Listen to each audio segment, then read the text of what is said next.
Hey, Congress, it's called Coach.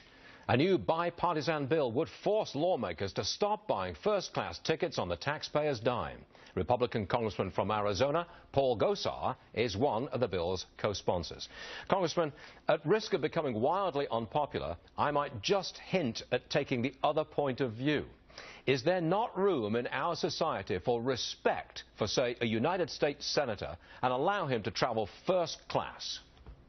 Well, you certainly could, even in this bill, with your upgrades and your own personal money. But, you know, Congress and our forefathers envisioned members of Congress being everyday people and not an elitist type class. So I would take the opposite view.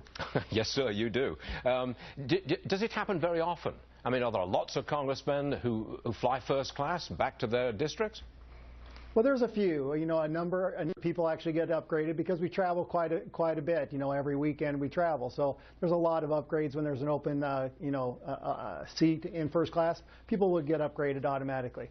And this bill doesn't prohibit that. But what it does say is that if you're going to buy a first class ticket, you got to pay for it with your own money or the difference from coach. And I think that's what America, this is an easy remedy to get everybody looking that we're subject to the same rules as everybody else. I think you're going to be successful with this. In an election year, I can't see this going down to defeat. You've got both sides of the aisle here. I take it you've got enormous support from Democrats as well as Republicans. Absolutely. I mean, it's common sense. You know, everyday Americans believe that, Congress is out of step, that they're above the law.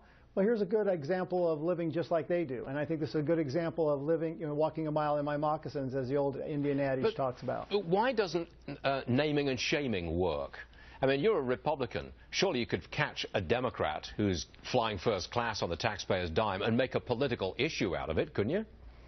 Well, but what about a Republican? You know, yeah. I'm an equal opportunity basher. So, I mean, I think we ought to be looking at this bipartisanly. Okay. Because every dollar saved is a dollar earned. I've got one more for you. Why doesn't everybody have to subject themselves in Congress to Obamacare? After all, if it's for every man, us, why not you? Well, we are part of Obamacare. You know, I just had a total hip done in February on Valentine's Day of all times, Stuart. So we are part of Obamacare. That's the misnomer. We are part of the Obamacare law. So we're not exempt from it. All right. Why now with this forcing Congress to travel by coach? Why now? Well, I think this is an opportunity so that we gain respect and trust by the American people. They think that we live by a set of different circumstances in Washington, D.C. And I think you lead by example. I think this is a perfect aspect of getting the trust of them back a little bit at a time. Show them that we can do something and follow through with it. Have you got a tight race back home? Absolutely not. Okay. In which, had you had a tight race, I'm sure you do quite well with this particular bill that you're sponsoring.